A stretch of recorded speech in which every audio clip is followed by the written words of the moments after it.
What up? What up? What up? Let's do it. Let's get it. I'm ready to go, ready to roll. Let's make sure we're popping on all the places. And we're back at them. It's a Sunday, and I am excited to be able to get into this information yet again. Um, because this is I can't explain how important this is to be able to know this blueprint, that you can access it, that you can get to it, and that is something that you can uh, be around and be available to you like immediately, right? So we're looking at this business funding blueprint, and what is it going to take for you to get 50k, 100k, 150k in business credit? We're going to be talking about different ways that you can leverage this, and how can you use this to fast track your freedom and fast track your path towards um, generational wealth and improve your financial literacy and all that stuff. And just knowing a few things can make all the difference. Um, a few things can make all the difference with you moving things forward in your life. And I want to share with you the blueprint. You know, there's just a couple of things that you need to get in place in order to get access to this. And once you do get access to the actual funding, then like what you do with it, I want to open your mind to that too, because there's so many different things that you can do with it to move things forward. And I just want you to be aware of it. So I'm going to dive in. I want you to ask your questions, put your questions in the chat. If you are tapped in here, put your questions in the chat, and I want you to make sure you're sharing this with somebody. You know, hit the like button as we go, and we're gonna get into this for this evening. So first off, we're gonna talk about the main pillars, right? What does this take? What does this take? And first off, who am I? I'm Kyle Alexander. I have been in the entrepreneurial space for the past probably 4 years or so, and started getting into real estate and investing and things like that. And I learned about business credit for the very first time. I had never heard of it, and I started digging into it and said, okay, well, maybe I can apply this. And by the time all was said and done, I started working with different companies and paying different companies to get funded and things like that. By the time it was all said and done, between myself and my wife, leveraging like a dual LLC strategy that I'm going to share with you tonight, um, we got over $500,000 in business credit, to be able to use towards investment, towards real estate, towards mentorships, and all different types of things. And this was in the form of 0% business credit cards. So we leveraged that 0% to do all sorts of things. And this is why I realized how powerful this was, because it got me into so many different rooms, got me so much education, has just changed my whole mindset and everything like that, who I am as a person, where I'm going, what I have access to. And I know that you can do that too, because it's a very, very accessible, easily accessible thing that you can get. Right. So I want you to be able to know what that blueprint is. And that's what I'm going to share with you tonight. So if you have any questions at all, put your questions in the chat, so I can answer them. I've paid a lot of money to be able to get access to this information, and I want you to have it for free this evening.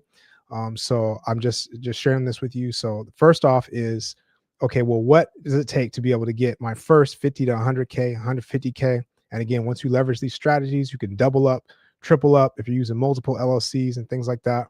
You know, what does it take to get that right? There's two pillars that I'm going to share with you tonight. And if you are taking notes, please take notes. Like I said, this is paid information that you are getting for free tonight. Just because I want you to be able to move your life forward, you know, move your family forward, and just be in position to really win. And I want you to be able to fast track your freedom and fast track your progress, right? Because in this instance, we're talking about, okay, in the next 30 days, if it, depending on what your credit profile is looking like, in the next 30 days, you could be having access to 120k, 110k, 150k, and that is very, very powerful. So um, Noah said I subbed. Hey, definitely appreciate that, Noah. Please stay tapped in. Like I said, we're going to be sharing a lot of good information, right? So how long is it going to take you to save up $120,000, right? $50,000, $80,000. And if and when you do save that up, you're probably better off having that as your rainy day fund rather than using for investment and things like that, right? But this is what exactly stops people from starting, basically, when they get into entrepreneurship and into these different things, is because they feel like, okay, I don't have, like, say it's real estate, like, I don't have the $30,000 I need for this down payment for this house. You know what I mean? Coach Jason, what's up? I don't have the $30,000 down payment for this house. I don't have $50,000. I don't have 10,000. And then so I'm going to save up, or I'm going to do wholesaling, or I'm going to do these different things to be able to build up my funds to be able to get into my first property. What we're saying is, if you have this setup that I'm about to share with you tonight, the exact blueprint, the exact things that you need, all right, to be able to um, to access 100,000, 120,000, 150,000, 80,000, whatever it is, in the next 30 days, right? And case in point, one of my clients very recently, from the time that she booked a call with the team, and again, you're going to go to fundingmyfuture.net to book a free consultation call with the team, right? Wherever you are in the journey, there's going to be a free consultation to say, okay, this is where you are, this is where you need to go. From the time that she booked the call with the team to the time that she had 95,000 available to her in 0% interest business credit that she could use for her real estate business was 22 days, right? 22 days. So looking at that 22 days, what, how could that change your life if you're saying that, in the next 22 days, I might be able to access 120,000, I mean, 150,000.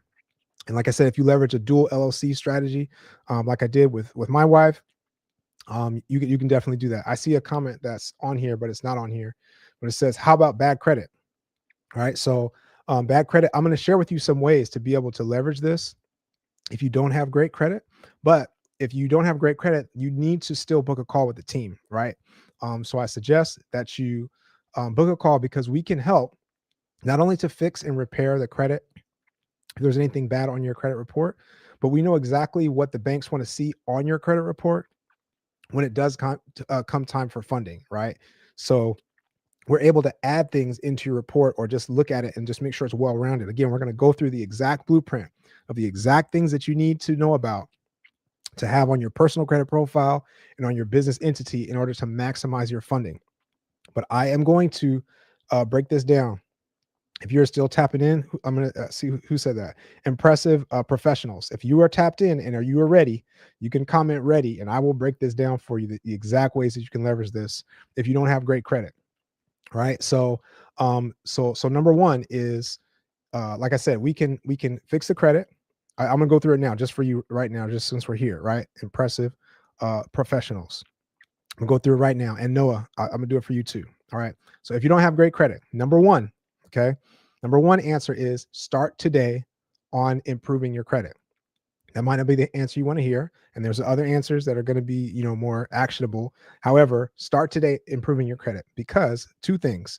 Number one, a lot of our clients that need credit repair are getting results in the first 90 days, right? So you say 90 days sounds like a long time. Trust me, this year has this year not flown by to you guys?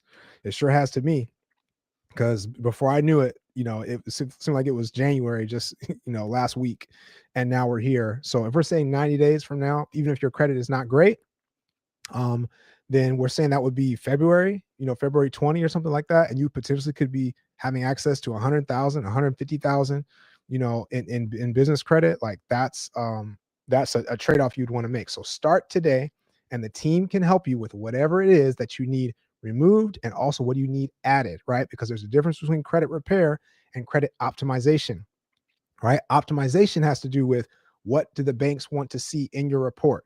Credit repair, oftentimes, and sometimes what they'll do is they'll just sweep everything off your report, right? There's different ways that people do that, but sweeping everything off, cool, your credit score went up, but now you have no credit on there. You have no accounts on there, or you don't have enough history. And then you might have a 750 credit score. It sounds good, but when you go to the bank, you're still getting denied, right? For business credit and things like that. So that this is really important. This is why this is valuable for the team to be able to walk you through. Say, okay, this is the exact next step you can take, right? And I would say, for that, like I said, start today. For that, the worst case scenario would be, okay, I don't have any credit at all. I have no credit cards. You know what I mean? I don't just have no history. We can build that up, and you want to start now, but you're going to need to have your cards seasoning right? For probably like a year. All right. So say, okay, I'm ready to do the work. I'm gonna put in my year. Cool. Right. That's what I say. Start today. Number two, though. Number two. What did you say? Impressive professionals. This is for you. Number two. You can leverage today what's called a credit partner. Right. What's called a credit partner. So your credit partner is somebody that is sitting on this profile, this credit profile right now, that's not necessarily using it, and they can partner with you, and you have the strategy, you have the mentorship, you have the execution, you have the skill, the will, the desire, the grit to be able to push through the actual business. Then you can get somebody, get them funded on their LLC. We can create an LLC for them, or you have it on your LLC and they put them on your operating agreement. There's multiple ways to do it, but that can be done today, right? So what does today mean? Like I said, one of my recent clients is, hey, book the call. Somebody was ready and they were funded within 22 days, right?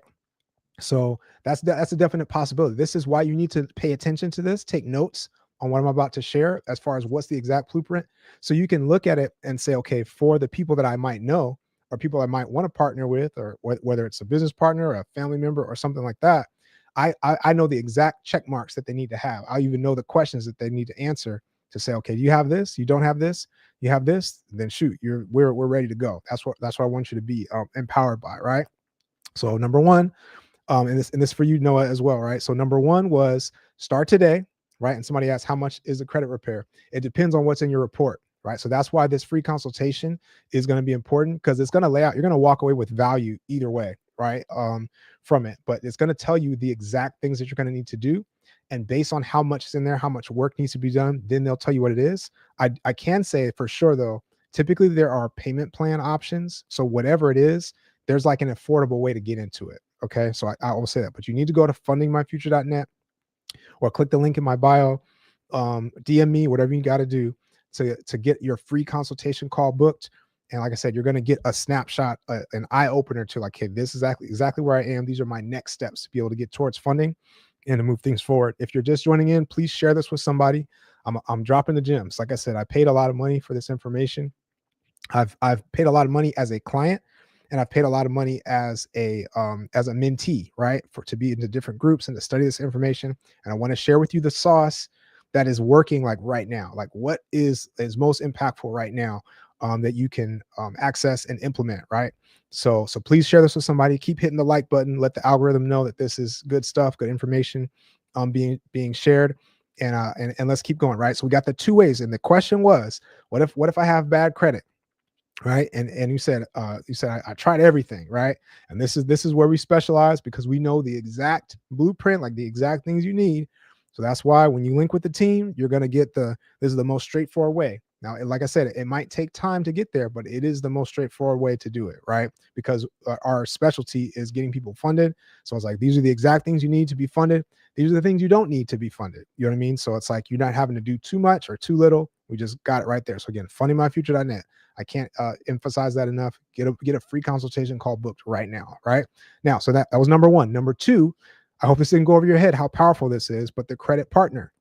It does not have to be you getting the funding, right? This can be a partner that has this credit profile that we're about to break down. They have that credit profile, and you guys partner up. And imagine that somebody's there sitting on the credit. They don't know how much value that is. But you say, hey, we can get 120,000, we can get 130,000 the next 30 days. I can execute on this, and we will split the profits in this way. And somebody says, okay, you're going to do the work, and you know what I mean? I just got to provide that. If it's the right person, if it's the right setup, then that could be a really cool thing. So what does that mean for you?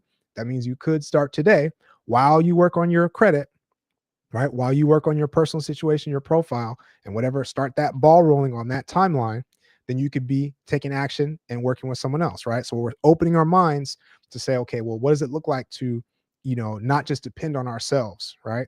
Again, you got to be on top of your stuff if you're gonna be involving anyone else, but you got to be on top of your stuff to involve it for yourself anyway, right? So that's number two. Number three way that you can leverage this information right now. Like I said, I'm about to tell you in a few minutes, about to tell you the exact blueprint, like exact things that you need in the personal profile. You're going to be educated like an underwriter. What do you need in the personal profile? What do we need on the business? And this is going to be really critical to move forward. So the number 3 thing you can do if you have bad credit right now and you want to get involved with this. Number 3 is, once you learn this blueprint, then you can share with somebody as a referral and be getting paid along the way, right? For referral income while you build up your credit or while you learn to execute your business, and you can use that for your seed money, right? So what does that look like? I literally just paid somebody last Wednesday or something like that, paid out an affiliate partner, and she referred one person to me, and I paid her $2,252 for one referral. And she spent about 2 minutes coming up with the person's name. She shared it with me. This my friend is pregnant, super pregnant, like any day now pregnant, and not thinking about it, anything like this. And this is probably the easiest money that she's made, right? So that is a really powerful thing. If she were to do that once a month, right, or twice a month, like one person or 2 people, and if you really like put some energy into it, 5, 10 people, that adds up extremely quickly, and that could change someone's life just in general, right? So again, you don't need any credit yourself to be able to make those referrals, but now you're about to have the plug and the understanding of, okay, well, what exactly is needed, right? So I hope that's helpful for you. And next, I'm going to go straight into the blueprint. Like, what exactly do we need? And let's see. I am going to answer these questions. I appreciate your questions in the chat, right? So I see somebody said, Honeybee Home says, do you need to have an LLC? Right? Number 1 is, you do not need to have an LLC already, right? So you need to have an LLC to get the funding, but you do not need to have an LLC set up yet. And actually, in some cases, it's actually better to not have an LLC, because then you can set it up very properly from the beginning and then be off to the races, right? The advantage of having an LLC already is, if it's aged, like the longer it is aged, it does give you additional benefits. However, we could start an LLC tonight and then be prepped to do the things to prep it up, and then in the next week be ready to go get 100K, 80K, 100, 120K, 150K, right? So this is a powerful thing, and I hope this doesn't go over your head. And again, please share this with somebody. Please hit the like button, because like I said, I can't express enough that this is very valuable information that you can execute on, right? It's a formula. Once you have the formula, like, anybody can do it, right? And it's very accessible, right? There are multiple ways to access business credit, business funding, and things like that. But this one in particular is very, very accessible, and it's very, very impactful. The results are very high. You know what I mean? And it's something you can access, right? So I just want to share that with you. So I hope that was helpful, right? So you do not need to have an LLC right this second, but you will need to get one if you don't have one. But we can guide you through that, right? And again, we're going to walk through the exact blueprint for those that are tapped in right now. Keep putting your questions in the chat. Definitely appreciate that. And let's keep going, right? So I'll be looking out for other questions, right? So number 1, so let's talk about the 2 pillars that are going to be needed, right? And Noah says, yes, that would be helpful. Yep. So yeah, so let's keep going through it, right? So please, to get out a pen, take some notes, right? Like I said, this is the paid info for free, just because you happen to be here tonight live. Let's get it going, right? So here's the 2 pillars that you need to be able to access this. Like I said, it is a formula. There's very little other red tape besides this. If you're a US citizen, there's very little other red tape besides this, right? So here we go. Number 1 is your personal credit profile. Number 2 is your LLC structure, right? Or your entity structure. And when we say structure for entity, really what we mean is, how does this business look on paper? How does it look to the banks? How does it look in the public eye, right? If we can set it up to look a certain way, to look attractive, then there we go, right? So and Noah says, yes, that was helpful. Yep. Definitely appreciate it. So let's go. Personal credit profile, right? Now, a lot of people will talk about, well, what credit score do I need? Credit score. We don't have to worry about credit score too much, right? Or which source the credit score comes from. Now, the credit score source does matter in different types of things. Like if I'm trying to apply for a car, I'm trying to do these different things. The credit score that you base your info on does matter. However, in this instance, when we're talking about getting access to these business funds at 0% interest, And I don't know if I mentioned, for those that weren't keeping up with this, but 0% interest, but these are also no document programs, which means once you have this blueprint together, you do not have to submit any revenue reports, no bank statements, no tax returns, no personal financial statements, no business plans, right? You don't have to submit any of that and still be able to access this level and amount of funding that, again, that you can use for practically anything in your business and to move your life forward, right? So let's talk about it. Personal credit profile, right?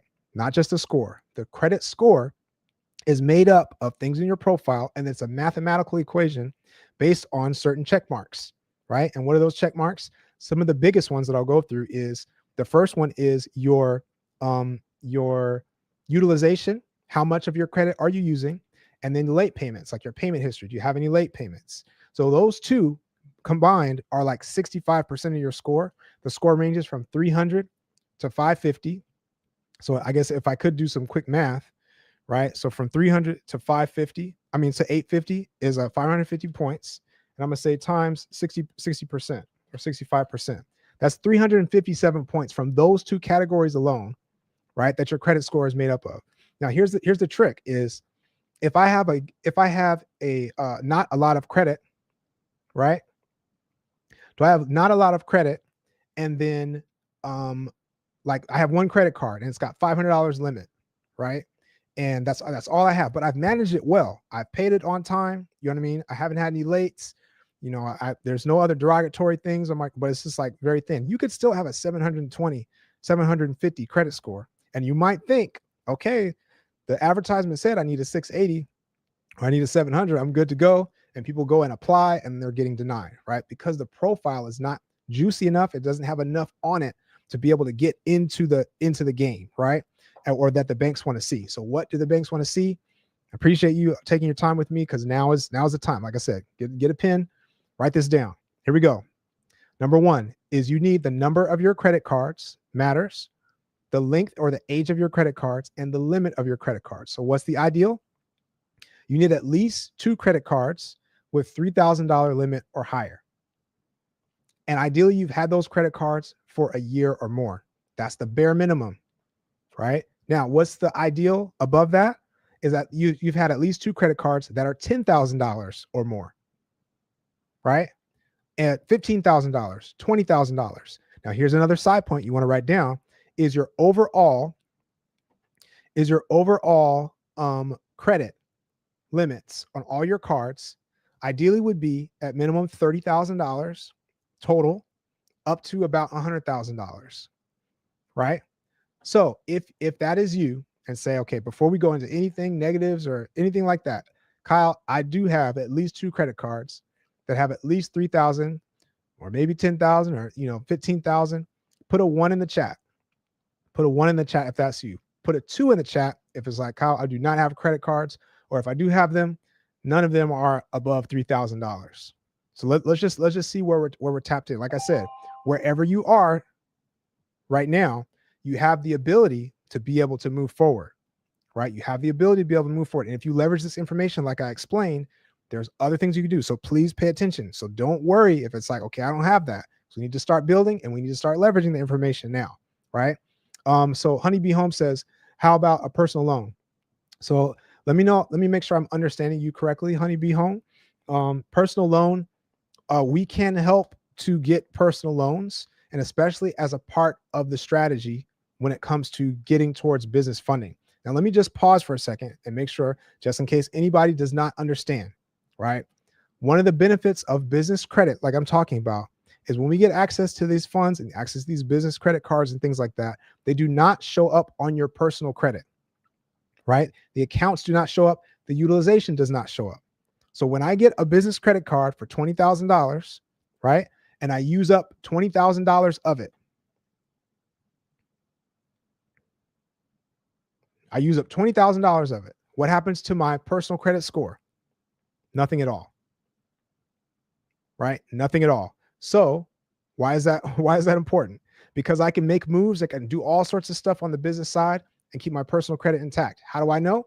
Because I've been doing this for a little while. I've been in business. I've been investing and all sorts of stuff. Some stuff has gone well. Some stuff has gone not so well, right? So there's balances on these business cards, and I'm having to do different things and shift things around. And, however, but when I look at my personal credit score, 850, literally 847.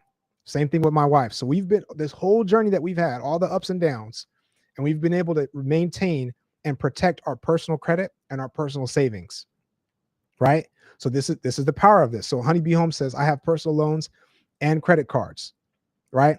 Cool. And we're going to dive into very, very soon. We're going to dive into the importance of leveraging those products, right? And knowing, okay, where do I stand and which ones do I need? So credit cards are the important thing here when it comes to this qualification. So bullet point number one, again, I'm going in detail here. Bullet point number one was the number of credit cards.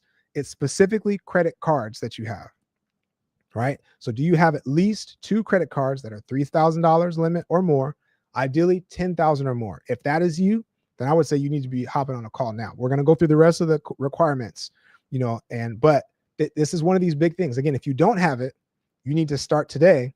And starting today is you're going to start with the highest possible amount, right? And why do we need these higher limit cards? It's because of what's called like comparables. And if anybody has studied anything in real estate, there's a thing called comparables or comps, right? So if I buy a house, my wife likes to watch Love It or List It, on HGTV, right? Impressive professionals. How do we hop on a call? You need to go to fundingmyfuture.net or click the link in my bio or DM me to get to fundingmyfuture.net, right? And then you need to click the little button. It's going to take about 90 seconds to fill out the information. And then you choose a time for your call. And that call is either going to be about looking at your credit because there's something in your credit that needs to happen before we go to funding, or that call is going to be your credit's good. Now let's talk about funding, right? And either of those is going to be that free consultation initially so that you can know exactly what to expect, exactly what your blueprint is, and so you can walk forward confidently, right? So we're going to talk about this. Again, those credit card, the comps, right? So if I have a flip that I'm doing, I bought a house, I fix it up, right? I'm ready to sell it. I say, this house, I want $300,000 for it, right? It makes sense. The numbers make sense. And the bank looks at that house and they look at the other houses in the area, right? And they say, the other houses in the area have sold for 120,000, 130,000. How much are they going to give you? The bank is not going to give you 300,000 just because you believe it, right? The bank is going to go based on what some tangible things that they have access to look at and compare. These are the comparables, right? So it's the same thing in your personal credit and your business credit, right? So I have comparables on my personal credit. If you have only a $500 credit card on your personal, and that's your highest card, they're not going to give you a $25,000 card on the business credit side. They're not going to give you a $50,000 card, 35,000, even 15,000, right? Your limits are going to be much, much lower. But if you have $10,000 card, 15,000, 20,000 on the personal side, then the business credit usually gives a multiplier of what you have there, right? So again, the business credit, there's another advantage, is the amounts are typically a lot higher than what you would get with just personal credit, right? Because they're expecting you to use it for business and use it for different things, right?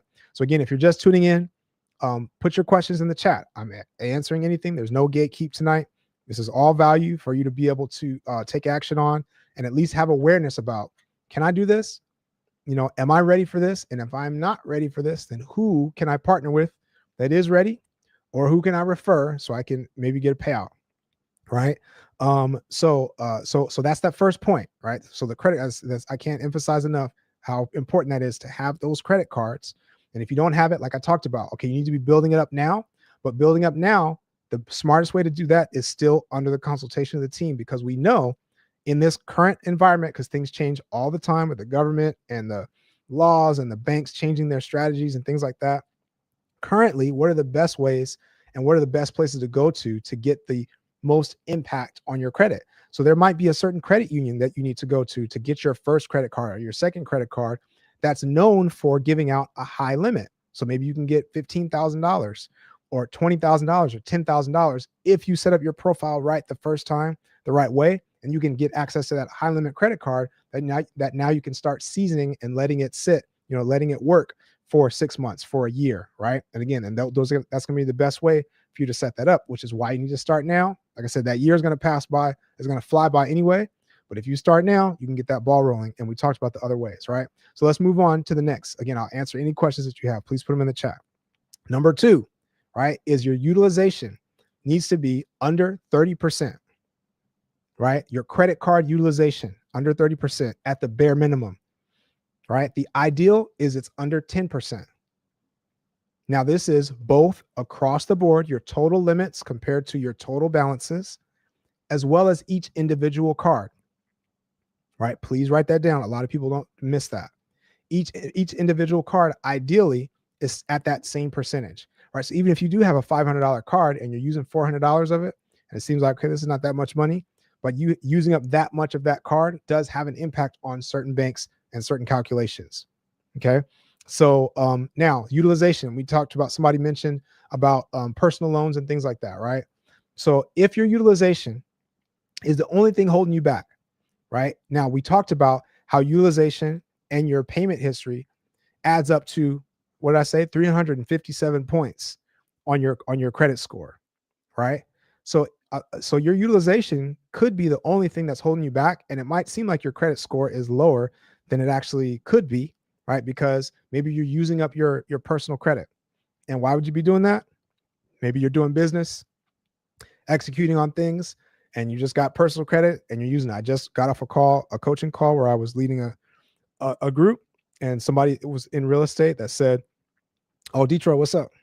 Somebody in real estate that just said, "I just finished a project, a real estate project, and I use all my personal credit to pay the contractors, to do the renovation, the holding costs, and all this different stuff.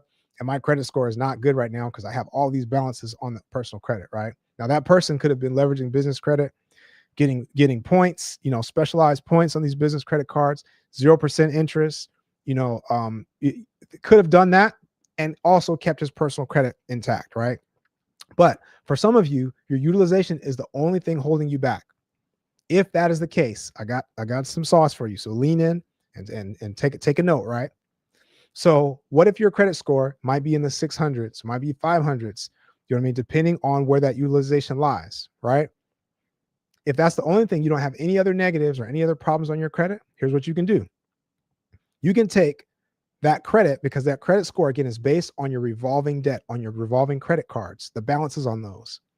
You can take those balances and be able to get a personal loan, right, for the same amount, and basically shift the amount over. Kyle, why is that? Why does that make sense? Because a personal loan is an installment product, right? Or a debt consolidation loan, or in some cases, even a HELOC can work like this, right? But if I get a personal loan, let's just say, for example, I have $10,000, and Noah, I appreciate you said I'm writing this down. Hey, smart thing to do right now, right? So let's say I have $10,000 on my personal credit, right? And let's say it's like almost maxed out, 10,000, right? Just for conversation. And my credit score is somewhat lower because I'm using like almost all of my credit. I could get in the next 24 to 48 hours a personal loan for $10,000, and then I pay off those credit cards with the personal loan. Guess what didn't change? My debt didn't change. I didn't come up with any extra money necessarily. I didn't have to do, a bunch of extra stuff.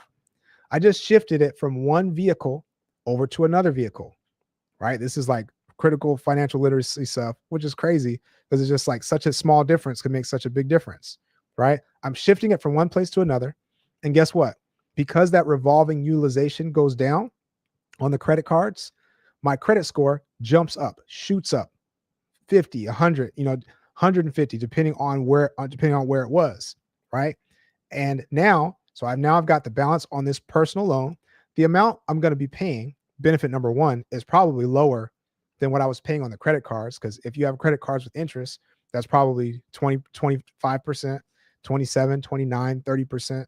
You know what I mean? And now these personal loans are probably 15 to 18%, depending on where you get it from and depending on your credit profile, right? So that's already a benefit. But here's the next thing. The next thing is, once I do that and my credit score jumps up, and that was the only thing holding me back, guess what I'm ready for is 0% business credit. So I can get funded for, like I said, 80K, 120K, 150K, depending on where you are and how far you want to take it, right? I can get funded for that amount, and then I can effectively move and shift that balance from the personal loan over to the business credit. So I'm going to pay off the personal loan, and now I've got that 10,000 on business credit at, guess what? How much interest? 0% interest, right? So now I just went from 29% interest, these balances on my cards, right, over to 0% interest on the business side, right? This balance is now not showing up on my personal credit report at all. So my DTI changes on the personal side, like everything changes.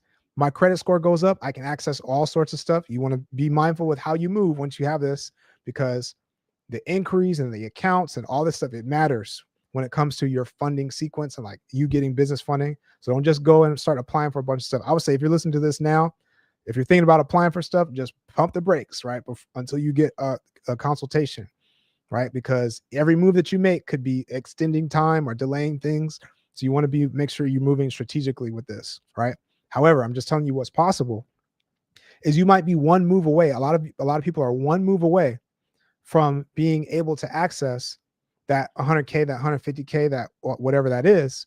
And that's just simply by shifting the debt from the revolving credit cards over to an installment product, right? And that could be the thing that pushes you forward, right? And gets your utilization under that ideal 10%, right? So I'm going to go through very quickly through the rest of these bullet points, right? So please still take notes if you're still tapped in with me, right? And again, if you're just listening, if you've gotten any value from this at all, please hit the like button, hit it, smash it, right? So that the algorithm knows that this is a good information going out, and then more people can get involved with it, right? Because like I said, my main objective here is to make sure you get educated and make sure everybody knows that this is something you can access. Like I said, it is a formula, and it's one of the fastest that I know of to be able to get access to something that can really, like, literally change your access in the world, how you maneuver.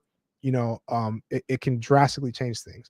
And when I talk about different ways you can leverage it, but I do want to get through these bullet points of like the exact blueprint that you need, right? So again, please share this with somebody, and let's keep it moving. So G Bosch says, does it have to the same amount as okay, I'm trying to get this question. Can you answer that? Can you ask that question again?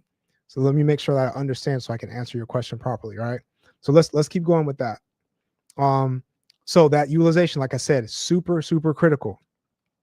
All right. Next, I'm gonna just funnel through these real quick. Next, your increase on your credit report need to be at 3 or lower, right? Ideally, you have 0 increase per bureau, right?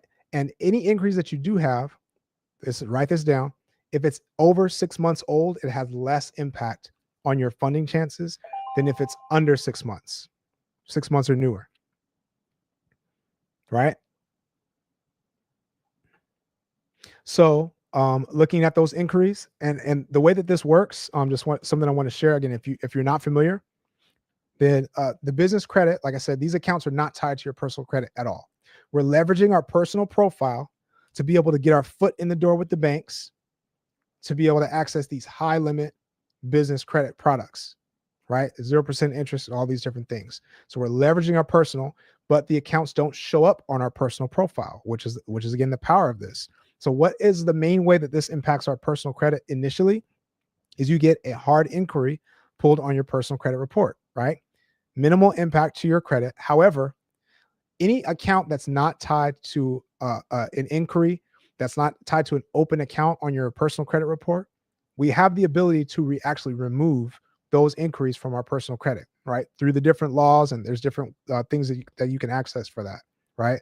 So what the strategy is, we're getting access to this business credit, right? And we're getting multiple products from different banks. So we might go to 6 different banks, and bank 1 gave us $15,000. Bank 2 gave us 25.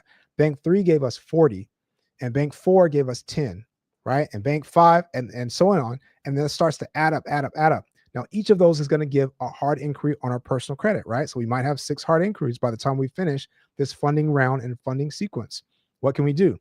None of these accounts are open. None of these inquiries are tied to open accounts on our personal credit. So we can go through and wipe all of those inquiries off of our credit, a clean slate, and technically we can go back for more funding with either some of the same banks or some different banks, right? Because now the bank sees a clean slate, right? Typically the new banks that we'd be going to, right? And if we have managed our credit well that we've used, then it's all good. We can get credit limit increases, and we're just up from there. This is how we can rinse and repeat this process practically over and over, leveraging different LLCs and different guarantors and things like that to be able to amass a solid amount that you can make significant moves with in your life, in your business, right? And your personal development.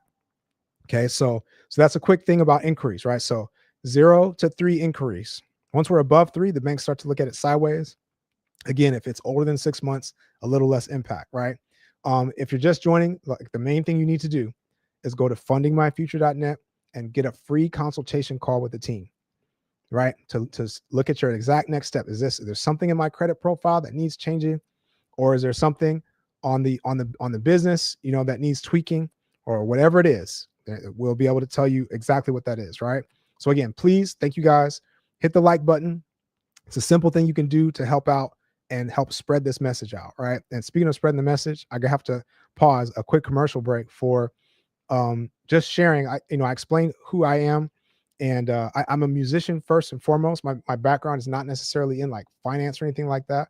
I just learned some of these strategies and was able to capitalize on it in a very significant way, to where my wife and I together, using a dual LLC strategy approach, we've gotten over 500,000 in business credit to be able to access and put towards investment in real estate and personal development and mentorships and all sorts of things. Right, it's changed my whole life, and I want to be able to share this with you. But I also believe that the next generation should be set up in a way that they are positioned better than we were, coming up. Right, so this is why, for me personally, I've committed a portion of my profits to go to a fund that's going to be helping young entrepreneurs to get into real estate, to get into business, to get into investment, to financial literacy, to wealth building, so that we can change the generational wealth landscape across the board.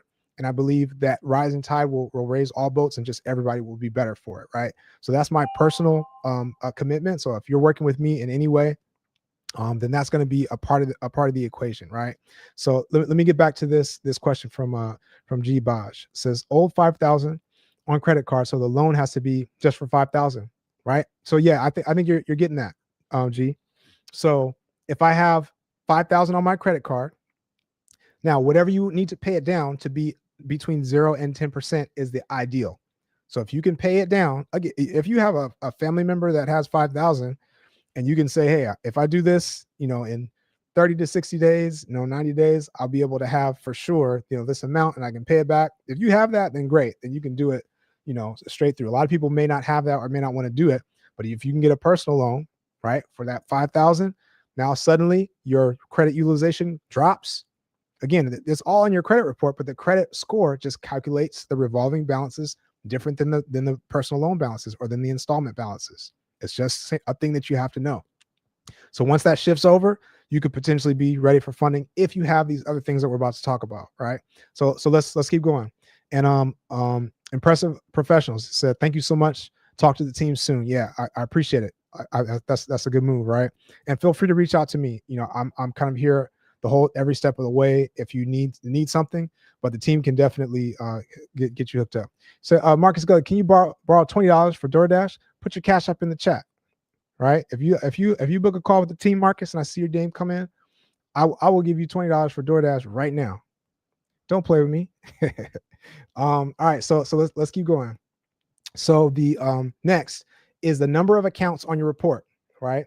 You need at least 10 primary accounts reporting on your credit file, right? Marcus, I'm looking at the list. If you go to fundingmyfuture.net and you book a call with the team right now, I will send you $20 for DoorDash. You just got to tell me what you're getting, and you need to send some to my address as well. All right. So let's keep going. So at least 10 primary accounts, 7 to 10 accounts reporting on your credit file in your name, right? And what does this look like? And Nesty, I hope you're sticking around because I want to get to your comment, right? Are you sticking around, Nesty? Please tell me. All right. So let me get through this point. at least 10 primary accounts, right? So this is not just credit cards. This is across the board, right? Mortgages, student loans, auto loans, credit cards, store cards, all of this. Do you have at least 10 of those reporting in your name on your report? If not, then you need to start building. If so, that's another check mark. A lot of people have that, just navigating life. I got these different accounts that I've used, student loans and different things like that.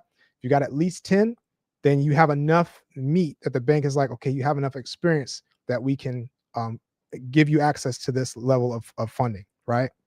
So let's get to NestDG's comment, right? So it's one thing to get funding, but people need to plan on what to do with the funding. 1,000%. 1,000%. And let me stress this, right? This is it's a powerful thing, and to whom much is given, much is required, right? For those that are aware. So this can be a double-edged sword, right? If you're not using it properly, this is not something you just go out and, okay, I'm gonna get this funding, I'm gonna go on vacation, or I'm about to, buy some bags or things like that. If you're gonna buy some bags, I hope you're selling those bags too at an upsell price, right? So so this is an important point. And one thing that I want to stress, based on NestDG's comment, one thing to get the funding, but you need a plan. The best thing you can do a lot of times with funding, and this funding gives you access to do, is to be able to access and tap into a mentor, right? A mentor that knows exactly the strategy on how to generate the income in your niche or in your area of interest, whether that's in real estate, drop shipping, or digital products, or education, or you're just your traditional HVAC business, or whatever it is that you're doing. Do you have somebody that has the blueprint, right, and has the sauce to give you the exact steps? But now where are we? We have the ability to be able to pay those people whatever their fee is. Now, in this world that I've seen, you can access probably like practically anybody in the world, high level and down, between about $3,000 up to about 50, 75, right? Anybody in the world. So, and what does that mean? Let me just give you an example, right? So one of my mentors has a program that he charges $25,000, right? And his guarantee, his commitment is, I'm going to show you how to make 100,000 in a day.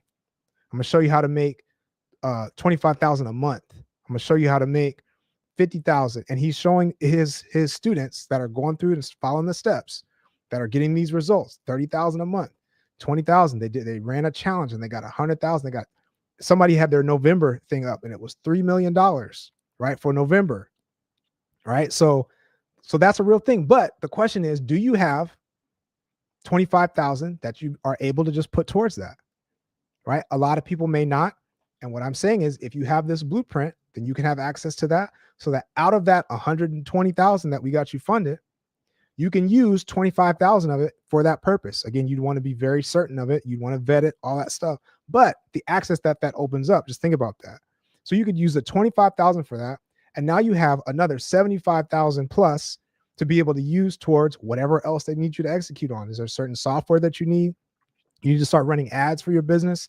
Do you need some virtual assistants to be able to help you and free up your time and do all sorts of stuff, right? So this opens up things completely, right? Patricia H. Yep, you're still on. So let me answer your question. So you say, I have a business, FL, but no income coming in. Advice, right? And Baby Sham, I'm gonna get to you too, right? So you have a business, no income. Here's the thing, Patricia. This is the powerful thing that I want to share with you. All of this that I'm talking about, like I said, these are no doc programs. What does that mean?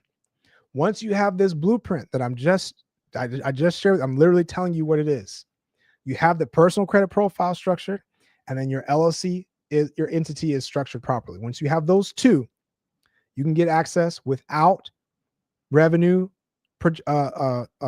bank statements, without personal financial statements, without proof of income, without tax returns, without business plans, all of that, because these are no doc programs. Now, how is that possible? Because we're actually using a projected income, right, to be able to position the conversation around, okay, well, this is what I'm going to do with the business. Once I have access to these funds, this is what I'm going to do with the business. So a projected income can actually work. So you would want to have that, literally in your own mind, but you don't necessarily have to submit it, right? Because you need to know, just like our friend Nesty said, you need to know what you're going to do with the funding, right? Yep, stated income, right? So you need to know what you're going to do with the funding, but you don't have to submit them exactly what it is you're going to do, right? So Patricia, like I said, you need to be on the call, fundingmyfuture.net. You need to book a call with the team, the free consultation, to look at, okay, this Kyle just told me that this is actually for me. I didn't think it was for me because I don't have any income coming in yet, right? And again, Patricia, like I said, what is the reason for that as far as you don't have income coming in? Is it a personal thing, like a personal development thing that you need to work on? Or is it a strategy thing? Is it tools? Is it resources? Is it, leads? What is it?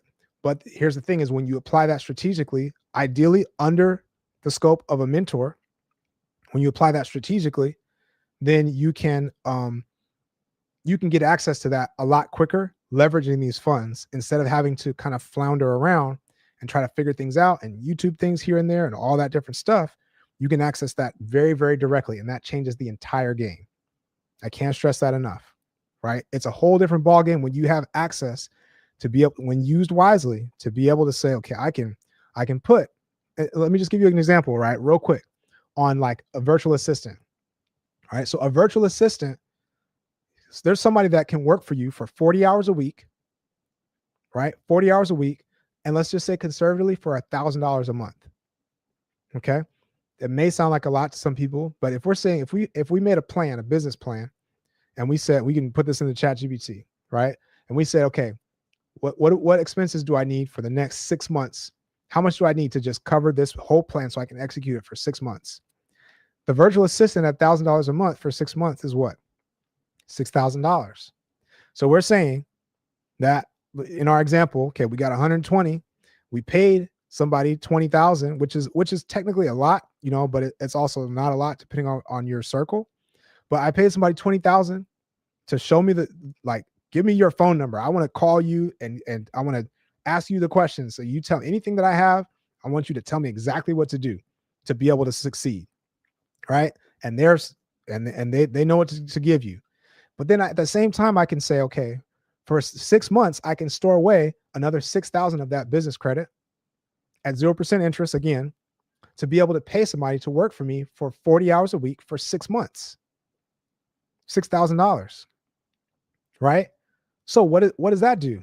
That either, depending on how you apply this, either this frees up me to be able to do all sorts of other things and like focus on the business or whatever the case, or they're spending their 40 hours a week working on income generating activities for me. So they're doing some of the things, they're doing the posting, or they're doing the whatever the case, and you work that in conjunction. Again, the best way to do that is under the mentorship of somebody else that knows exactly how to apply, like the best way to apply that. But again, once you do that, that's super powerful. So I hope that answers the question. Baby Sham says, do you have a mentorship program? You can DM me to get on the wait list, right? Because I had slots that I had open, and I will open it up again, but DM me if that's something you're interested in, right?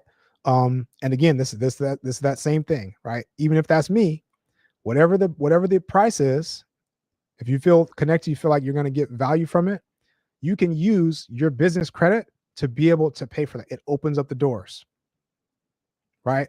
It's a complete game changer. So let's keep going. Let's see if there's any other questions. Again, put your questions in the chat. All right. Appreciate you guys for tapping in. Please hit the like button. If this is valuable for you in any way, hit the like button, right? Share this with somebody that needs to know this information. And let's keep pushing this forward, right? So so Vaughn says 680 and you're good to go. So Vaughn, let me catch you up real quick. So the score is not the only thing. And you'll see a lot of people say, okay, if you have a 680 or if you have a 700, like you're solid, which is true to a degree, but it's the profile that we just talked about that's going to be the thing that makes the difference, right? So I don't know if Vaughn is still in, but let me just go for anybody that just came in. Let me just go through. So if it's not just the score, if you have these things, your score is probably going to look this way, but there's some people that have the score that don't have these other things, and you're going to get denied. or you're going to get a very low limit, a very low approval, right? So both of those are not a good situation. So what is it? Quick recap. At least 2 credit cards with a $3,000 limit or higher. That's the bare minimum. Ideally, 10,000 or higher. Your utilization is under 30%, bare minimum. Ideally, it's under 10%, 2 to 10%, right? Your inquiries are at 0 or up to 3 max per bureau, and ideally they're older than 6 months.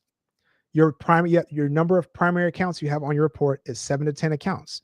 If you have that, then you're already in the ballpark. Let's go through the last ones. Next, the average age of your credit ideally needs to be 4 years or more, right? 4 years or more.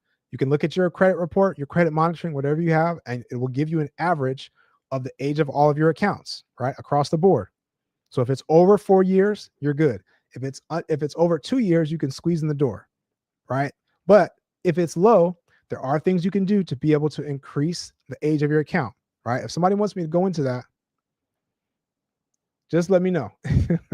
I will break down the average age. Just put age in the chat if you want me to break down how could I impact my age if I've got maybe 1 year average, or if I don't have the amount of age, right? I will go into it, but let's keep pushing, right? So let's see. Yep. So we got some questions. Appreciate you putting your questions in, right? So so Patricia says my goal is to open independent housing. Yeah, totally. You can totally do that. You can totally leverage it for that, right? And again, depending on how you go in real estate, here's the powerful thing is, depending on how you leverage this business credit, sometimes you can use the business credit to just pay directly for stuff with credit cards, any place that accepts credit cards. There's other ways that I can liquidate these amounts off of the cards as cash into my account and liquidate it in a way that's not like a cash advance. So I'm not paying like heavy fees or interest rates and things like that, like a cash advance, but I'm getting points on it. I'm still in my 0% interest, and I can liquidate this into cash in my account, right? You have to factor in some fees and things like that, but I'm liquidating this into cash where I can either use it to pay directly for a deal, or I can use it as my down payment if you set yourself up properly with that, or I can use it as the holding costs or the closing costs or the carrying costs, right? For my project. I can use it for renovations and things like that. So there's all that stuff that you can do. Again, that opens the door. And if you're thinking out of the box, now it's like, okay, if I do this, but I might have a credit partner to join me or some other teammates. And if they get 150,000 or 100,000 each, and now that changes the game for what we can go after, because people are using this to be able to buy businesses, right? Now, just real quick, I know this is like maybe some far game, but I'm getting this download, so maybe somebody needs to hear this, right? So people are buying businesses now because the baby boomers are starting to age out, in a lot of these businesses, and they're selling businesses, right? All types of things, right? So you can buy a business and use an SBA loan to get a business, right? So an SBA loan typically is you need 10% down. Let's say the business costs $1 million. All right, it's $1 million for the business. How much do I need for my down payment? At 10%. All right, mathematicians, $100,000, right? Where am I getting my $100,000 from? I just told you we can get you funded for 120, 100, 150. And if you put more time into it and more effort into it, or you have a spouse or business partner you can leverage or anything like that, now we can double that up. Now we can triple that up. Now we can do all sorts of things. Right. So that literally could be your business. And people are literally sometimes, if you do it right, again, under mentorship, ideally, but buying these businesses and it's cash flowing 15,000 a month on day one. It's cash flowing 30,000 on day one. It's cash flowing 50,000, depending on the size of it. Right. So all these things are totally accessible. And this is a critical piece. Again, this is not the only game in town. Right. It's not the only way to get funding. We can talk about these different approaches and strategies and no PG funding and EIN funding and automobile, angles that you can use, or even grants. Like there's so many different ways. I'm just telling you that this particular way is one that is very straightforward to access because it's a formula. Once you put these things in place, you can get it. And once you're in place, you can get it in the next 30 days, right? Like I said, my last client, 22 days from the time she booked the call with the team, like I said, fundingmyfuture.net. It takes 90 seconds to do that. Fill it out. put your information in, and choose a time slot to get with the team. But from the time she booked a call with the team to the time she had 95,000 available to her for her real estate business was 22 days. Right. So this is a powerful thing, because a lot of the other strategies and the other approaches, they take a lot longer. It's a lot more like legwork and different things to do. But this is something you can totally access. Right. So let's keep going. So Nessie said it's better to buy an existing business instead of starting one. Nessie, I saw your comment, but we were on the same page, right? Yeah, you can definitely buy a business versus starting one, right? But it depends on specifically what you want to do, right? So she said independent housing, so that can depend, right? So, yep. And then Vaughn says, got to get the personal credit up. Yep, yeah. So and again, like I said, the beauty of this consultation is we can help with it across the board. So if you need personal credit improvement, or if you need to know some of those moves like I shared, sometimes you don't have to do a whole lot to improve your credit. It could literally just be one shift away, right, from drastically changing your score and changing your positioning. It could be. So you need to get with the team to know, okay, what is my next step? All right. So JPS 5524 says, I have been trying to get funding for my plumbing supply business. Yeah, plumbing supply. Yeah, you can definitely do it. All right, you can definitely do it. And again, like I said, and Nesty is saying, okay, if your business is generating money, cool. What I'm saying is, it don't have to be generating money. You could be starting today. It's a new one. I'm starting funny. Yep, you could be starting today. Because again, if you have this setup and you do it right, you can get the funding that you need. Now, if you are in a position, so JPS, I hope that is helpful for you to understand if you're still on, right? But if you have these things in place, you can get access to it. Now, if you're in a position where you've got income coming in the business, you've got your business has been open for more than 2 years, you've got tax returns, you've got bank statements and personal financial statements and all that. Here's the other beauty, is we can help with everything else across the board that you might need, including the SBA loan, including if I need a term loan, or I need a business line of credit, or I need like pretty much anything that you need. We're tapped into so many different types of lenders that we can help with that, right? So if that is you, again, book a call with the team, fundingmyfuture.net, fill out the information, book your call, right? So you can get your next step. The reason I'm sharing this information, so in depth, is because it's such a powerful thing that anybody can access, right? This formula, put this formula together, and you can get the 0% interest, and you can stack this amount up towards your goal, right? Like I said, 100,000, 150,000, even 50,000 can change the game completely depending on where you are, right? So G Bodge says, explain primary. Okay. So when we say primary accounts, primary means this account is in your name, right? The account is in your name, right? And let me just see. Yep. So this could be like it's not where somebody adds you as an authorized user and then you show up on their account. And so that does have an impact, which I wanted to go to in a little bit. That does have an impact on your credit situation, on your scores in certain ways. But this is not a situation where, okay, I don't have any personal credit cards or things like that, and I'm just going to add some other accounts and hope that this helps mine. It doesn't work like that, which is why I said you might have to be on the grind to say, okay, I'm ready to commit. What's the process that I need to set up? So even if it's a year from now, what would it be like to a year from now? Now I can access 150K to be able to scale, and what could you learn business wise? And then also, who can I leverage now to be able to use this information? I literally just gave you the sauce, right? So let's get through the rest of the sauce real quick. And I'm gonna get through to the to more of the questions, right? So we talked about the average age. Here's the last part, is we want no negatives on your report. No late payments, no collections, no charge-offs, no bankruptcies, 0. Right? If you have that, then you're set up. Right? Again, if you're watching and most of the stuff that you could recall that I said, if you've been taking notes, if that's you, I want you to put a 1 in the chat. Again, say, hey, that's me. I'm sitting on it right now. Right? Now here's one caveat with the late payments. If your late payment is older than 2 years, sometimes you can squeeze through with certain banks. How do I know? Because a client that I work with, she had a student loan payment that was from 2022 or 2021 and supposed to come off and it didn't, and it was just on there.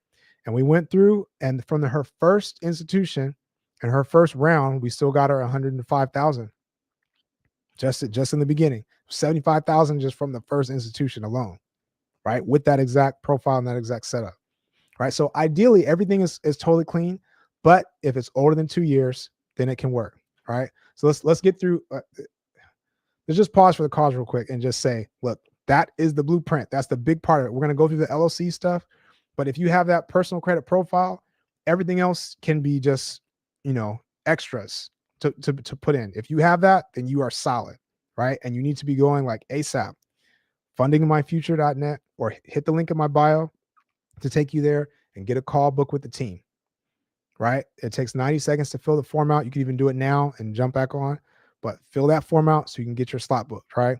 So let's keep going with this. So Ambitionpreneur says, you look so familiar. Are you from Ohio? I get that so much.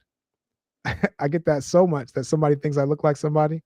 But I am not from Ohio. But I think I have a bunch of clones or something like that walking around. Yep. So Baby Sham says age. So let me know, Baby Sham, if you had a specific question about age. Oh yeah, you wanted me to break down the age. So that was it. So let's talk about that real quick. So what if my age isn't up, right? And what do I need to do to be able to improve my age, right? Without having to, I just don't have it. Here's the thing. We talked about the authorized user. It's not a silver bullet for your credit. However, it does impact these two categories significantly in a reasonable way when it comes to funding. One is your credit age, right? So let's say I have a number of credit cards and accounts and my average age is 1 year or under, right? And I can get an authorized user card, which means that somebody adds me to their card.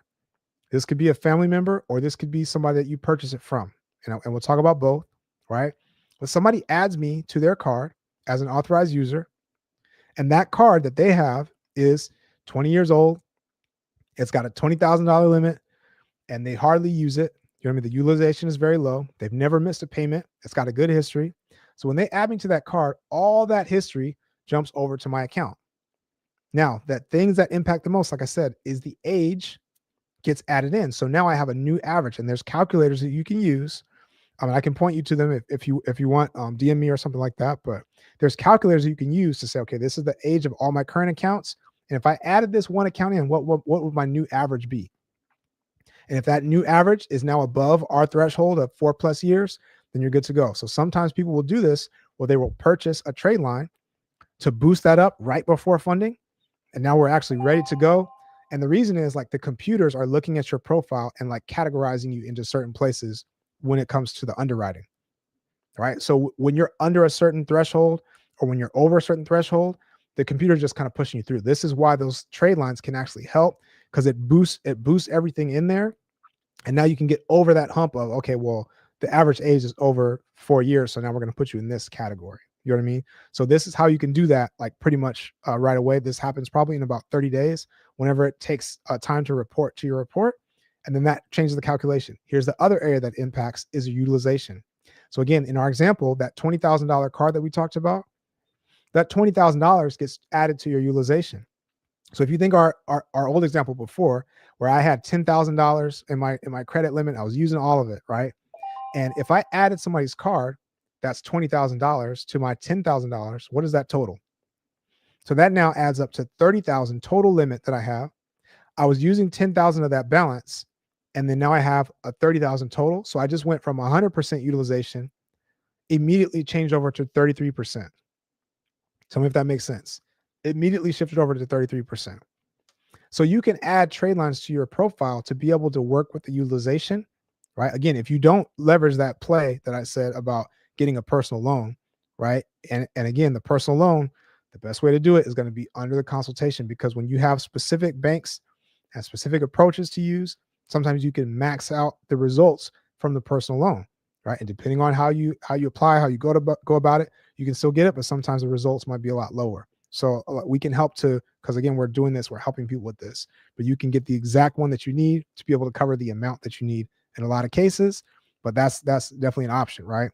So so that is the way that you can change and adjust your age on your account and your utilization. Now, one more thing about age, I'll just throw this in. I haven't shared this before, but one more thing about age is there are ways to add personal accounts to your profile that are backdated.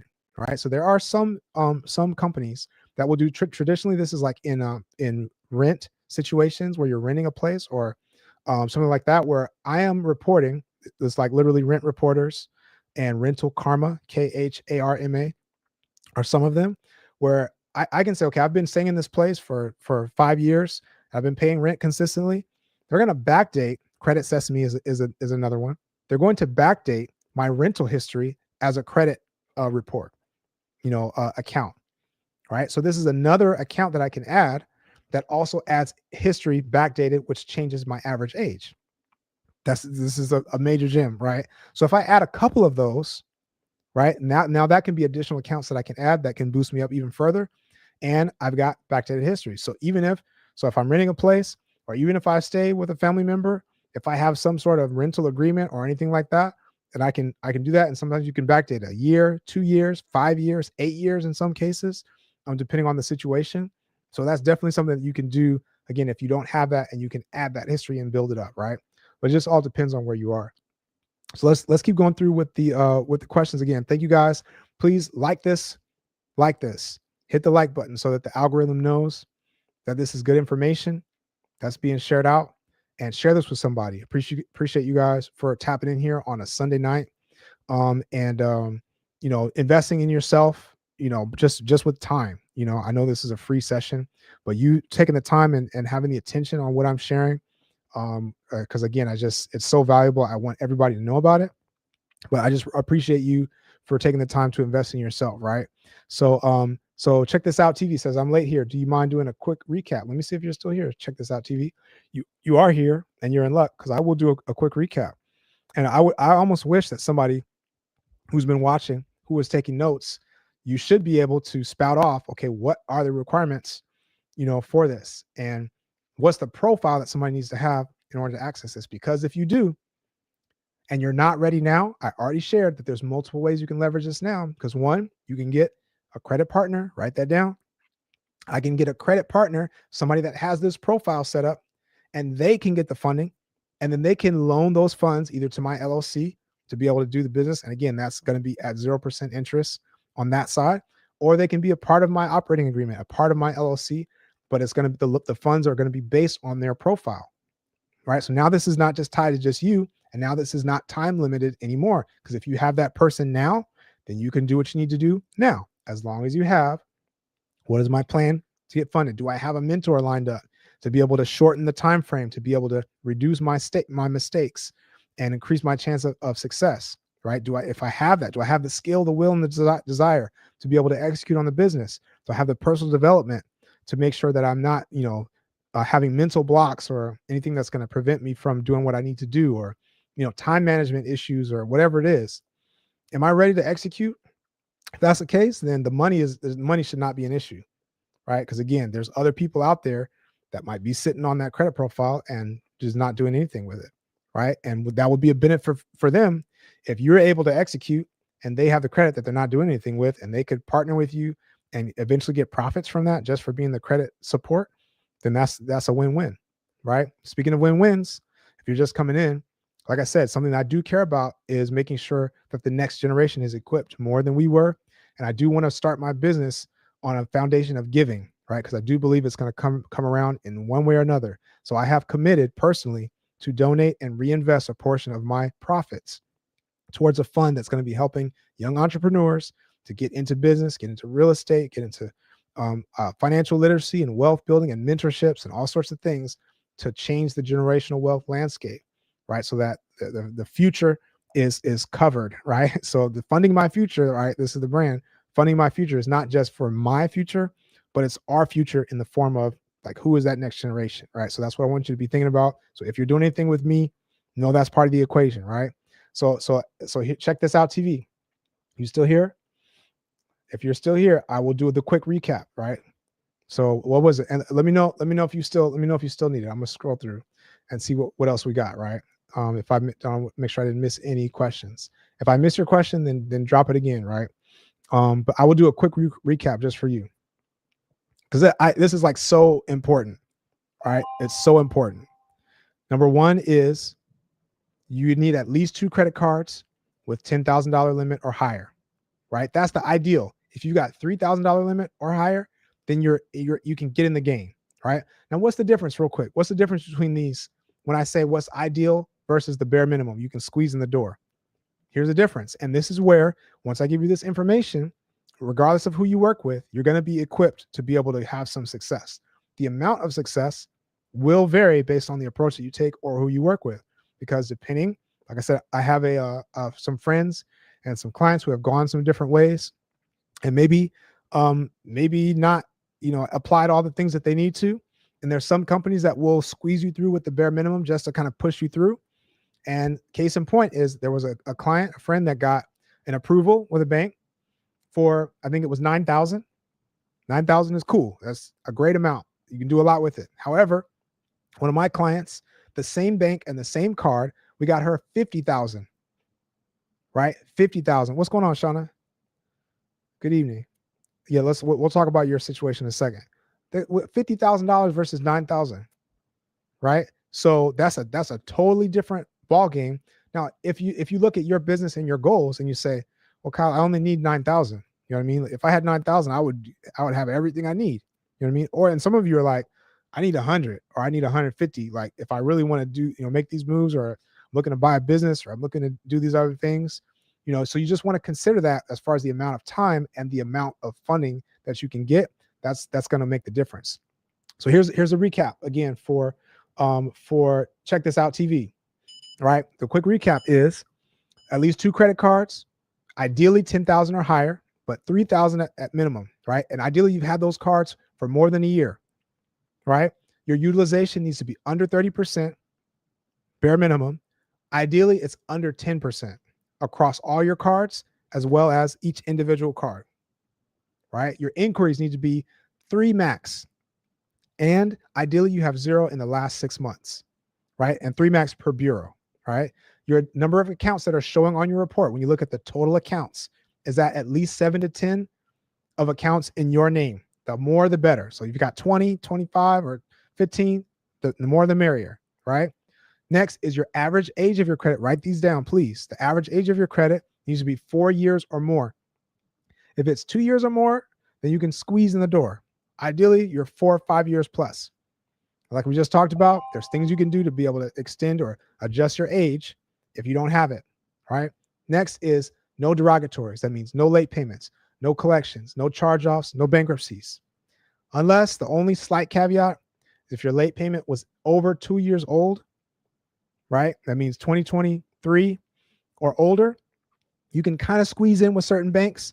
But again, you want to set yourself up with the best chance possible, right? Because it depends on the bank, and they could look at that and say, even though it's old, this is going to be a denial, or it's going to be a low limit approval, right? So ideally we've got it cleared off, but if you really have to move forward, sometimes you can squeeze through. So that is the blueprint for the personal, right? So again, please put your questions in the chat. And then Shauna says, I've been having trouble getting credit cards, right? So Shauna, you need to book a call with the team to be able to look at, okay, what is going on in your profile and what do you need to do to not only get approved for credit cards, but to get approved for the right credit cards, right? Because once you're approved for the right credit cards, again, that gives you the foundation that you need to have the comps, right, for your setup. So you can get, when you get business credit, you'll get higher limits on the business credit side because you have higher limits on the personal side. And the personal side might mean the way that you're applying or what's in your personal credit report. So you might need to boost your personal credit report with some different types of accounts. Right. I think somebody put in the chat, I think I missed it though, but they were talking about Kovo and some of these secured cards and things like that.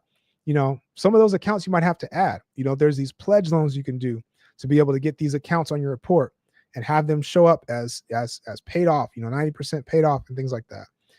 And you can follow me for information like that, or DM me if you want to know like specifically about that strategy.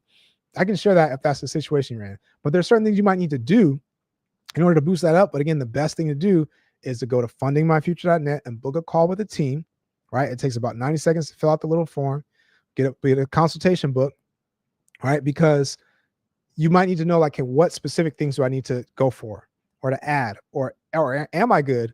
And I could just, instead of getting personal cards, I can just focus on getting business credit cards, because now I can make my business moves on this side and not even impact my personal credit.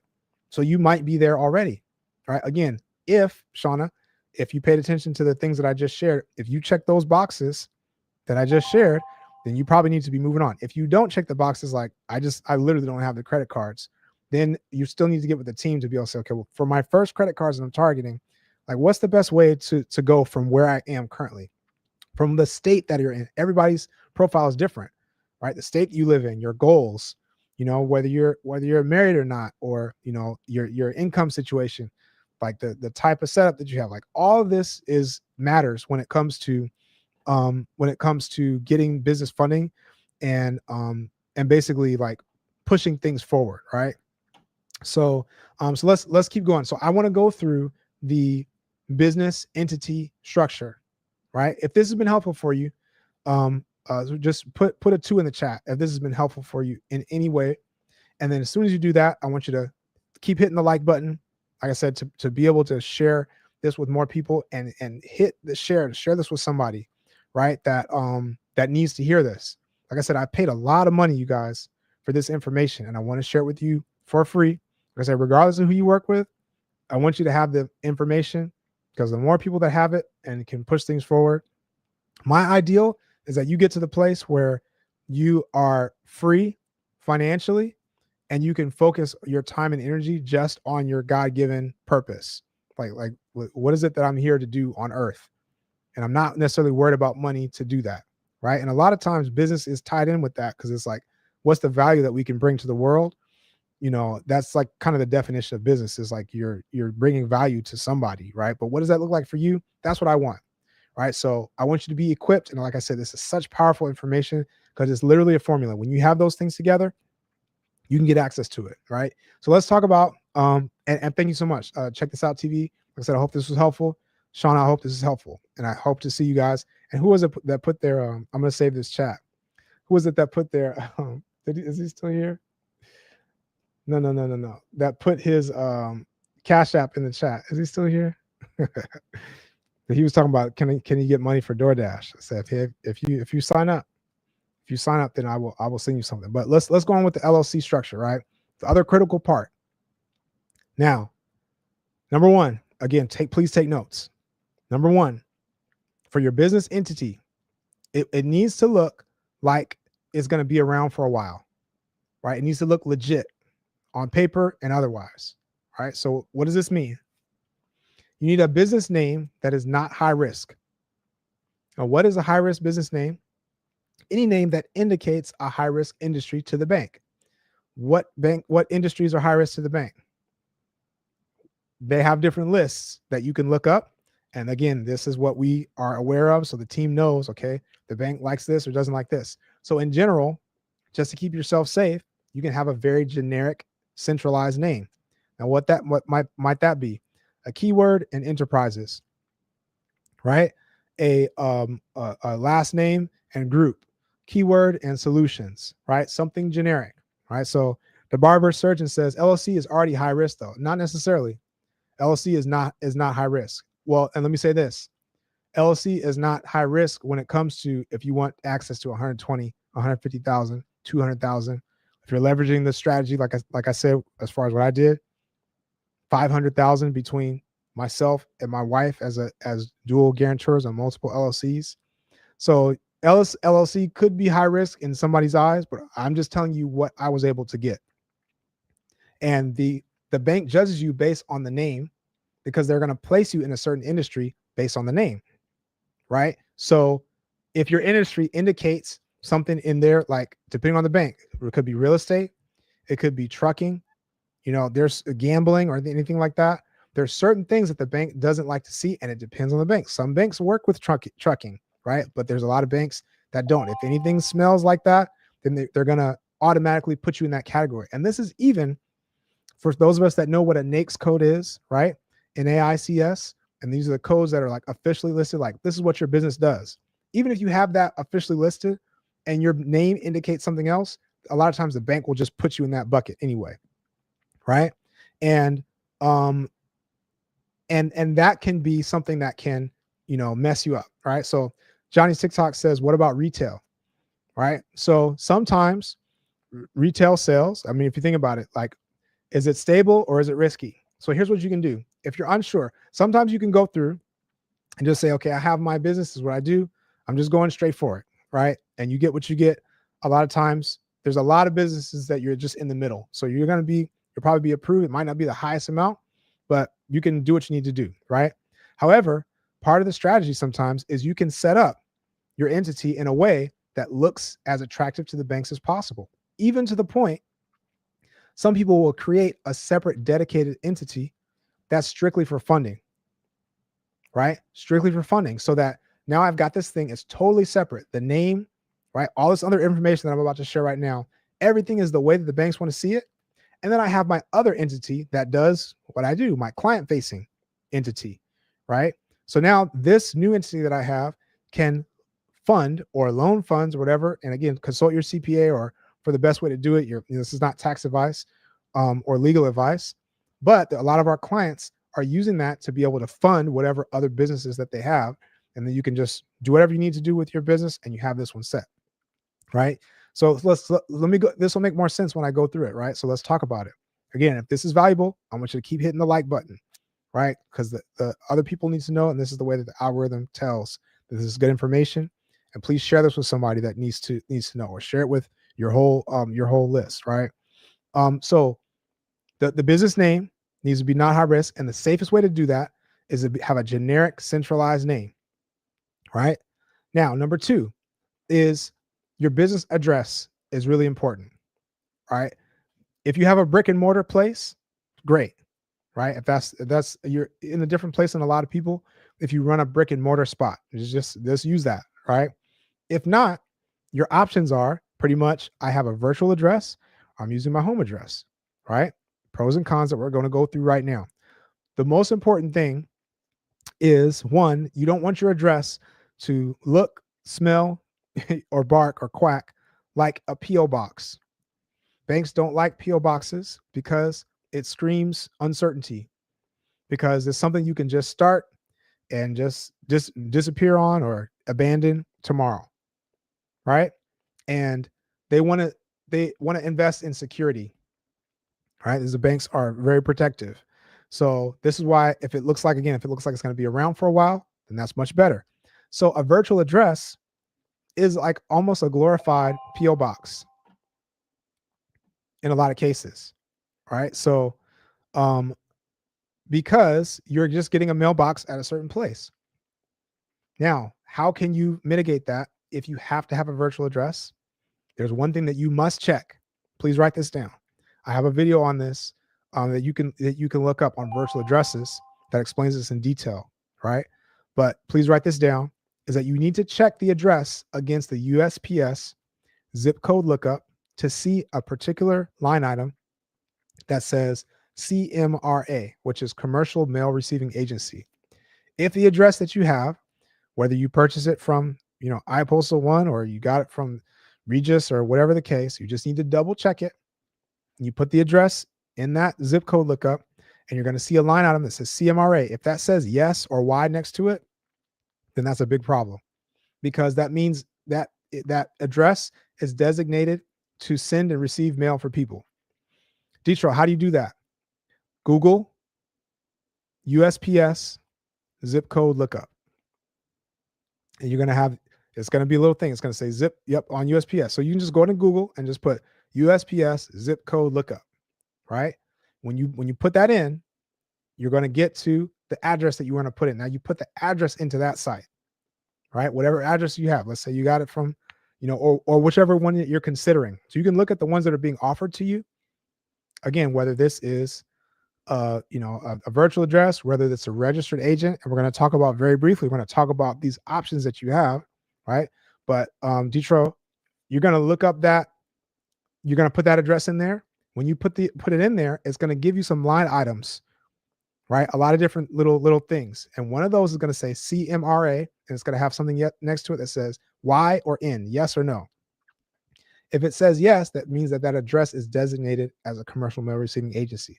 Here's another way you can kind of tell is the other thing that you want to do is you want to Google that address in Street View mode. Put that address in Street View and then see what does it actually look like.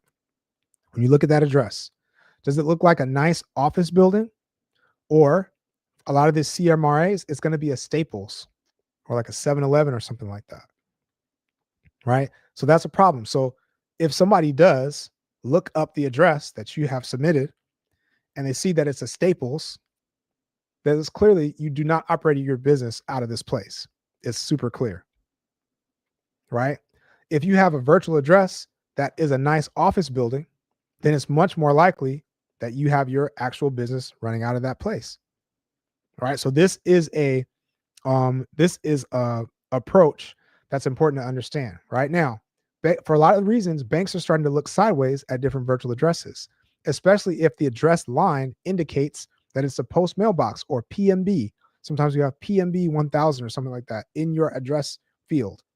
Right. So you want to be mindful of that because anything that indicates that is going to put you a lot of times in hot water with the banks or even with the state. Sometimes I had a friend that was opening an LLC with the state, and they use an address from Opus.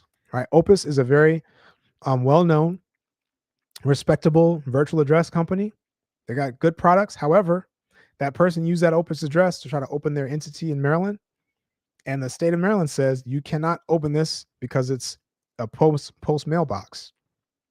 Now, I believe this is the trick that I want you to write down, that if you are going to use a virtual address, you need to make sure that when you register your entity and register your address and put it down, that you only put the suite number, right, on your address filing. Only put the suite number.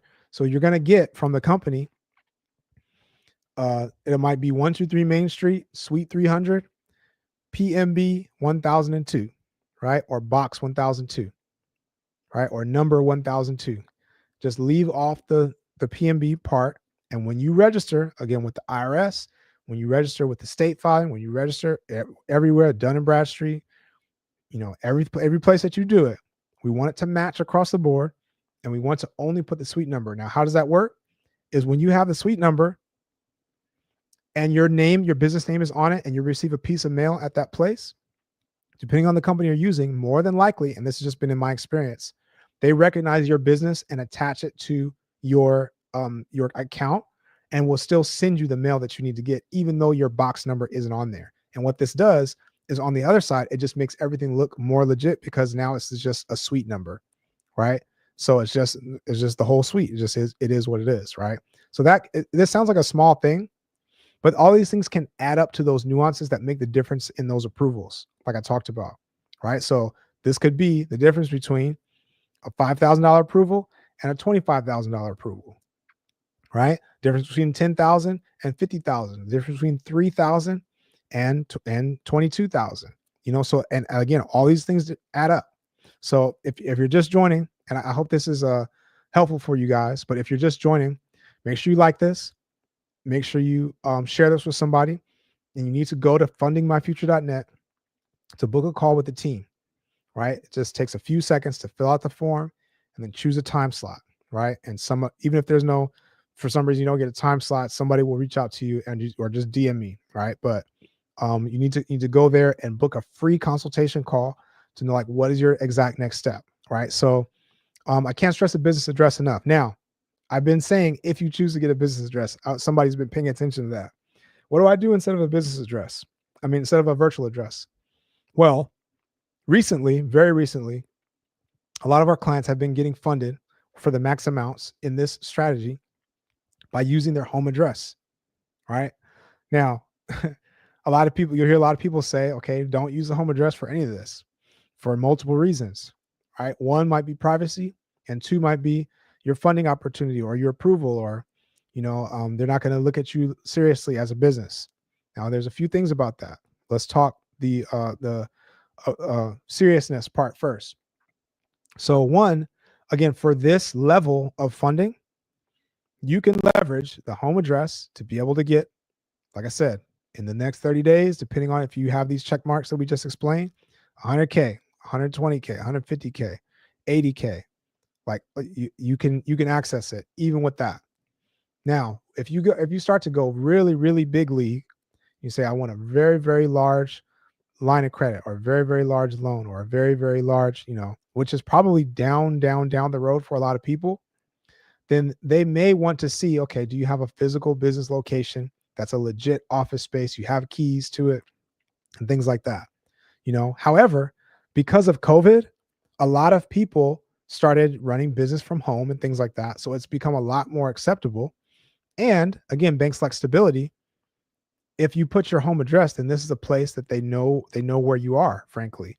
You know what I mean? Like, this is a solid thing that you're not just going to walk away from overnight. Like, again, if you have a PO box, that's why people use PO boxes for all sorts of nefarious things, because you can just start one and you can just run away from it tomorrow.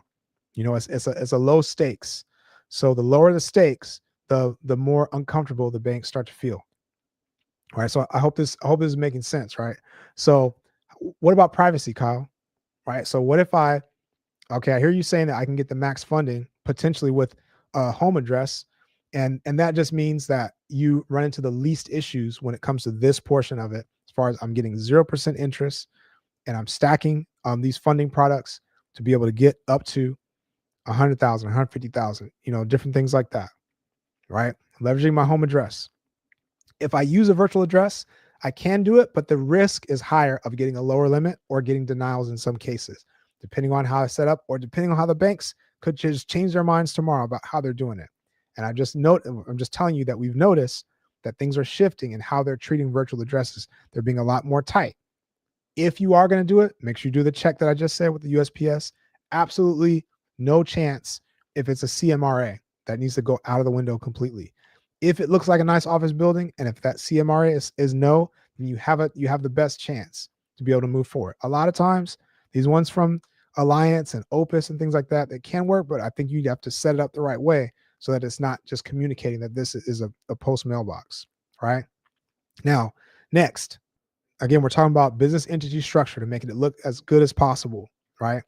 Next is your information needs to match line for line, dot for dot, across the board on everything that you have filed publicly, right? So this is your EIN documents, right? The state filing, your Dun and Bradstreet when you open bank accounts.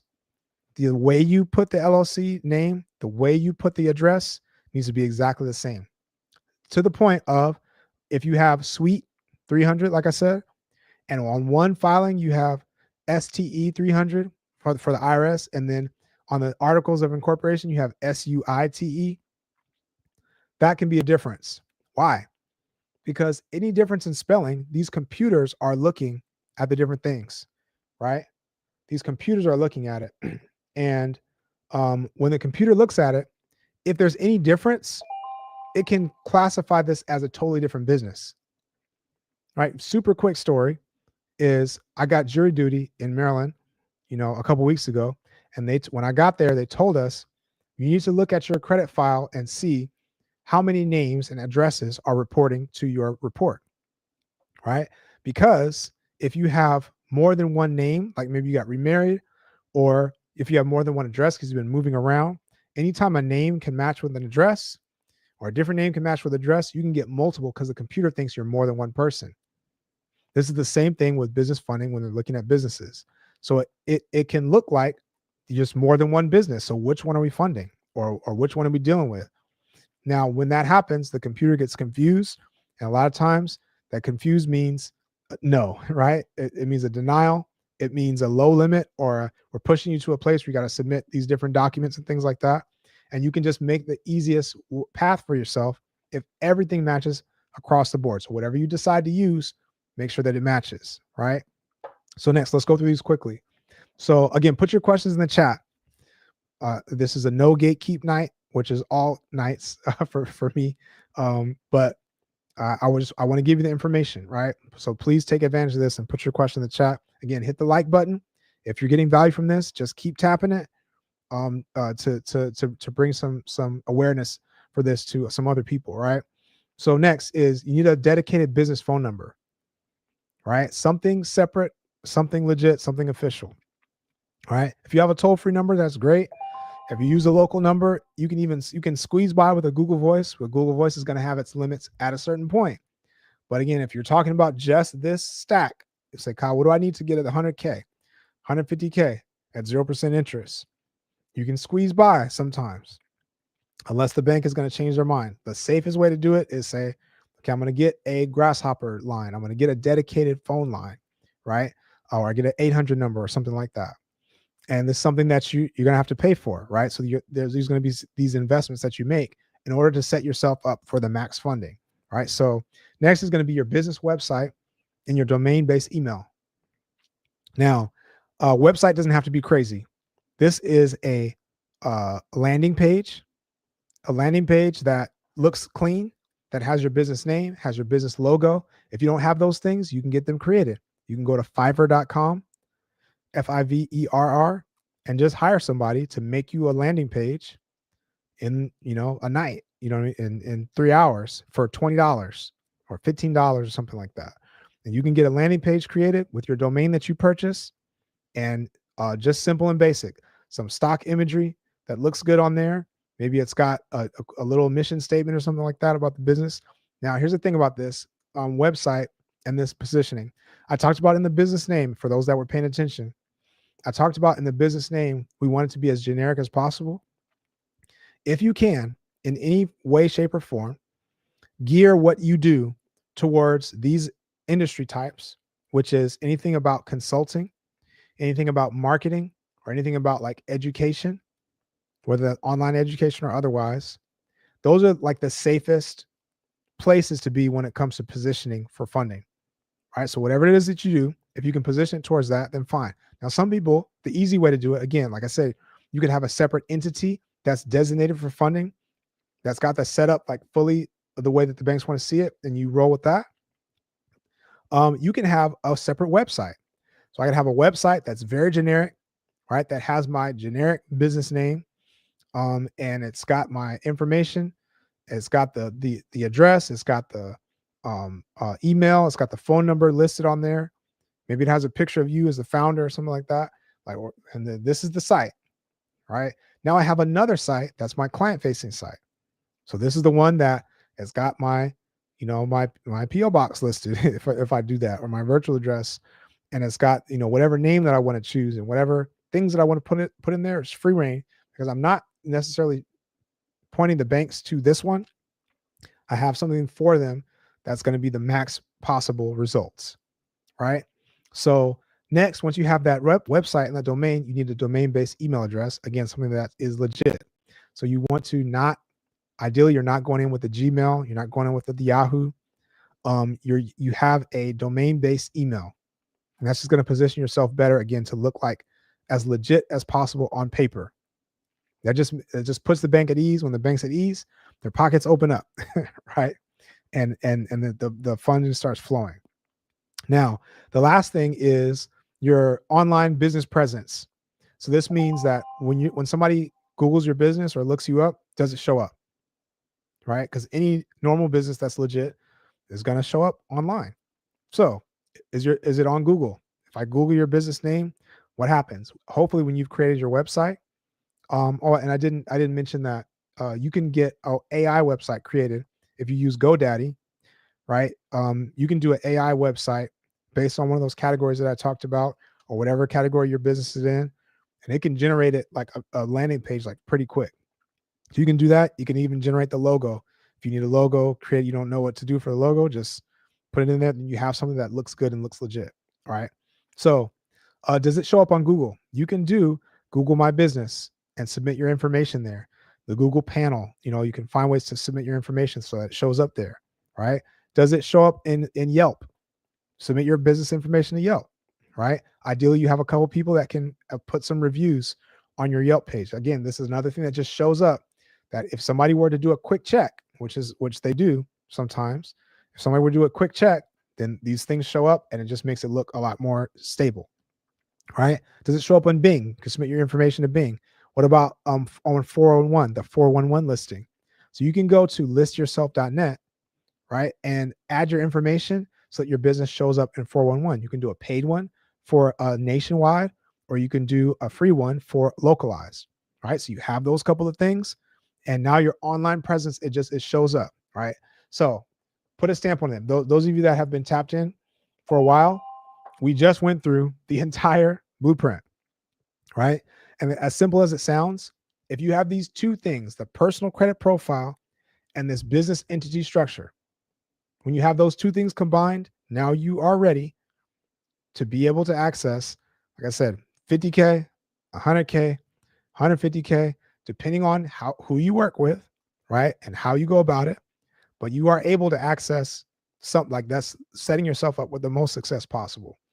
If that is you. Now, if you don't have that LLC, you don't have any of that stuff set up. That's why I said if you don't have it, it can be an advantage because we can set it up right the first time, right? If you do have an LLC, it can be an advantage if it's been open for a while, because the longer your LLC has been open, it just improves the chances and the likelihood across the board. Like I said, even if you have no LLC and we start the LLC now and it's brand new, we can still get access to that level of funding, right? But if it's aged, then there's other things we can do with that, right? And there's even a strategy where you can purchase an aged corporation to be able to access certain lines of credit and things like that. There's like some nuances in how to go about that. But the thing I want you to walk away with is wherever you are right now, you can take a next step forward. And that is going to start with a consultation, a free consultation call with the team, fundingmyfuture.net, right? And you're going to go and fill out the little form and book your call, because either that's going to tell you about, okay, what's going on in my credit that needs to be improved or that needs to be optimized so I can be ready to access this level of funding. And again, the side benefit is when your credit improves, your whole life, your interest rates go down, like everything is just better when your credit is better. But also, we can protect that credit by using the business funding for business stuff. We already talked about different ways you can leverage it. We also talked about if you don't have that credit right now, you're going to start now because the time is going to, move quickly.